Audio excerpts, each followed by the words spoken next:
think she's been sitting for a while. I've had it! Hello everybody, hope everybody is doing well. This video is going to be a little bit different. I'm headed to Hartford, Alabama. Got Keefe's behind me, and we've got a case cotton picker, a 2055, that we're going to see if we can crank it. Been sitting for quite a while, so we're getting together with Hank Hamilton. He's got a YouTube, I cannot talk this morning. He has a YouTube channel called Hamiltonville Farm. Make sure you check it out. And so we're tag teaming it with him, see if we can get it crunk up. So grab you some popcorn, get comfortable, let's get started.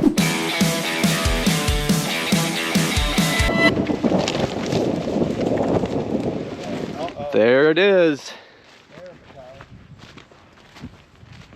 I think she's been sitting for a while.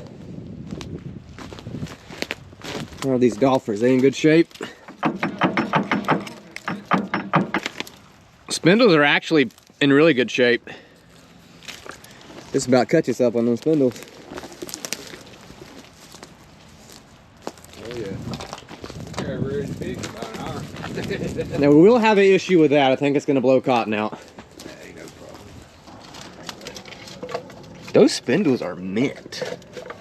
He must have just re-spindled this thing and then quit picking. Clean, ain't it? I mean, they sharp as they can be. Easy, you're gonna cut yourself. Feel that song. I know. That's why our picker ain't picking good. Mm-hmm. I mean, and they all the way from, usually these, uh-oh, that one's broke. You know what, Jimbo? But even the bottom was broke. You know what we need? What's up? We need some new spindles on our cotton picker. Mm-hmm. Ours don't have near No, an edge on them compared like to that.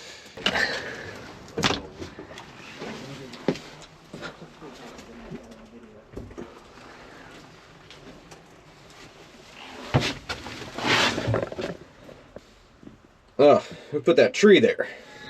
All right, we are here. We just got to the cotton picker. This is a Case 2055. It's been sitting for quite a while, and Hank is gonna see if he can make it crank. Hank, that should be your tagline. What's that? Can Hank make it crank? Because it kind of rhymes. Crank, Hank. Usually it's Wiley. Wiley? Can Wiley make it crank? Is fire extinguisher any good? Oh, wow. Testing 1, 2.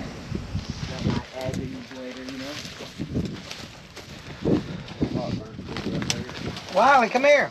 Around the back. And Wiley, they got. So this thing's got an 8.3 Cummins in it. Here's the battery box. Wow. It's Yeah, that was toasted. we might have to It's toasted. configure something, huh? Yeah, one broken two right there, and that one. Yeah. We have a problem. I'm not good at math, but I see 5 injector lines and 6 injectors.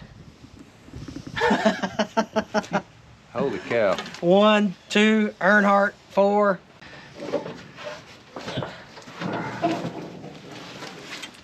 It's all right, though. We'll get her. It's gonna be close to that right there. Looks good. It's on there. It says you gotta flip your wrench, turn a little bit, flip your wrench and turn. Yeah, that's that. Yeah. Get it loose on that end a little bit, don't we? So it can push the air out of it. But I want to get. I don't want to leave us too much. So I need to at least run it down so I can feel where it's stopped. It's quite the collection of batteries you got there. Listen, one of them's bound to work. Yeah. All right, guys, I gotta run. Stay tuned, see if they get it crunk up. You can use a crescent wrench for everything, Keefe. I know, man. That's awesome. Maybe there ain't a family of coons in here. Sit y'all down for a second. Hey guys, I know y'all been missing Keefe's Corner, and I think Jim probably got a little bit of what we're doing in the intro, so I won't get into all that. But we're out here with Hank and Wiley for Hamiltonville Farms today doing a Will It Crank video. And I don't know if y'all watch much of Hank's stuff, but it don't matter if it's got trees growing through the rock, he can crank the thing. And they invited us to come out here today and kind of do a little joint effort between the two YouTube channels, and I figured I'd make it a Keefe's Corner. So what I'm gonna do is kind of go over with y'all a few things that we look for when we go to a piece of machinery that's either A, won't crank, got a problem, or something like this that's been sitting for about 20 years. We kind of have a little routine to go through. Main thing is you gotta have air, compression, and fuel. If you got air, compression, and fuel, she will usually run unless she's got a rod hanging out the block. First order of business, Mr. Wiley, I think you checked the oil. We got oil in the block.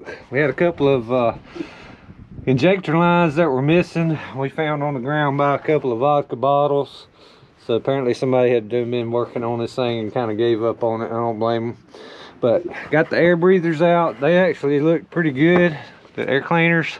But we're gonna leave those out just in case we need to hit it with a little bit of ether to kind of wake it up since it's been sitting so long. With the injector lines being off, we're gonna have to purge a lot of air out of the injectors, I'm sure. Got Hank them on the other side over here.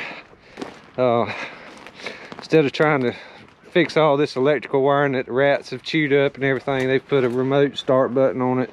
Got the jumper cables to bypass all of this other stuff that's like rotted off. The lug is still on the starter for this, by the way, it's gone. But they're working on that. We're going to check the fuel out in a minute and see how much water we got in the bottom of the tank, see if we're going to have to run an auxiliary fuel source to it or if we can pull out of the tank. We already got it up top, made sure it was out of gear. It was actually in gear. So you always see the stickers on your tractor says do not attempt to start out of the seat.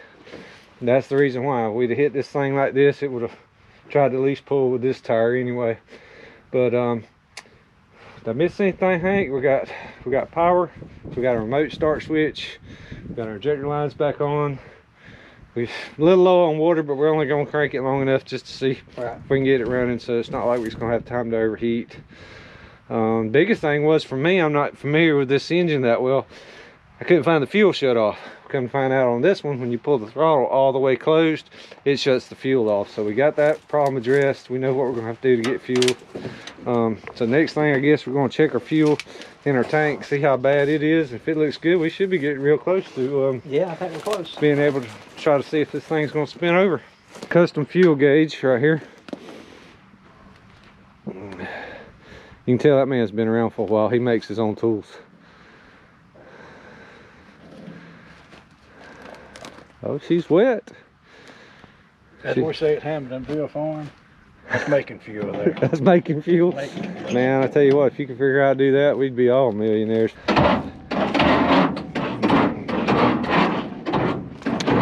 turning, she ain't liking it. I don't see nothing wet yet. Good thing is it didn't go clink and lock up. Yeah, that's right. That's a good sign. In case y'all don't know what hydrolocked is, sometimes park a piece of equipment that's got a valve cover gasket leaking or something like that, it'll fill a cylinder full of antifreeze, and liquids don't compress like air. I have seen them hydrolock with fuel before. A lot of different things can go wrong. Oil, if you got a turbo line or a turbo seal leaking, but it spun over, so that's a start. You hook batteries up in series, that increases your volts. Right, well that's a 12-volt starter over there and a 12-volt system. So we thought, in theory, we'll throw more volts to it and that will spin it over fast enough to crank the engine. But what we're going to do now is we're going to hook it up in parallel, which increases the amps. Parallel increases amps, series increases volts. And so what we'll do with that is we'll try to get more amps to the 12-volt system and see if that works. Couldn't have said it better myself. Told y'all man knows what he's doing. Nah, I saw it on YouTube last night. What'd you watch, Keefe's Corner? Yeah, that's right, I watched Keefe's Corner. Is positive red or is it black? Man, that jingle was, Jim hit the nail on the head with that jingle. Oh yeah? Yeah, the Keefe's Corner jingle, you know. Hey, Randy Joe, what is it? Turn left to tighten or turn right? I can't remember. I think it's turn left. Hey, is it red's positive or is it black? Keefe's Corner. We should ask Keefe's Corner. I think red's positive. Keefe's Corner. Listen, Y'all are the pros over here. We just faking it. Oh, come on. I've seen too many of your videos. I know better. It's red positive or is it black? It depends on what you're working on. You're working on some 483 phase. It might not go so well for you. Yeah, at least it's spun over. Not very quickly, but we're not hydrolocked, so we can spin it over. Generally, if we can get fuel to it, we can make it run. And I didn't, I charged these batteries last night, Wiley, but we might have some ones that are. I'll put a voltmeter on them. Please. That could have been the whole problem. He probably used one of dollar store voltmeters too. I am. You are? Man, as much stuff as you fix, Hank, you need to get you a good meter, dude. Let me tell you why I use this dollar store one, right? Because it's only got 3 settings, and I'm not a smart man. I might be some dumb, but I ain't plumb dumb. Let me see this thing. I've got AC, DC, and continuous. Oh my gosh, it don't get no simpler than that. Yeah. AC, DC, resistance, diode check, beep, so you ain't even got to look at it for continuity.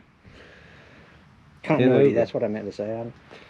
But yeah, it's high tech. Hey, listen, it was like $12 on Amazon. So yep. Increase the run it in parallels to increase your amps, but you can do it all day long. Like you can run them in parallel, 3, 4, 5, 6 batteries as long as all the connections are good. Yeah. I don't know if any of that's true, but it sounds really good. Well, each battery say 1,000 cranking amps. Yeah. If you had 6 batteries, that'd be 6,000 cranking amps. Yeah. Did you do that math in your head right off, or did you pull out a calculator? I actually did it on my phone when you went looking. Because I don't hang out with people that's good at math. You know what I mean? What? Yeah, these are some kind of something. Oh my gosh, I see what you mean. And then you have to pull it like with this one instead of like that. You know what I mean? Yeah, it really goes against what you've learned with vice grips. You know what I mean? I'm gonna see what I got in the truck just in case. I ain't gonna break it out, but we may or may not need it. I don't have any jumper cables. And I got a crescent wrench and a hammer. We'll just see what happens. Wally, what you doing, buddy? I'm just gonna cut this belt. What's it control? It's turning this hydraulic pump. Boy, that case knife is sharp. Man, that case knife sharp. Hey, so the reason you can do that is it takes a load. Now you're gonna hear the difference when he clicks that button. You're gonna hear the change in that motor, and it's gonna be like daggone. It's like a breath of fresh air. So, We hope. of course it's gonna. Yeah, of course it's gonna do that. What are you talking about? Y'all ready? We have to run around there and start tightening the ejector lines in a hurry. Ready? Yeah. You hear the difference already? A little bit better. Yeah.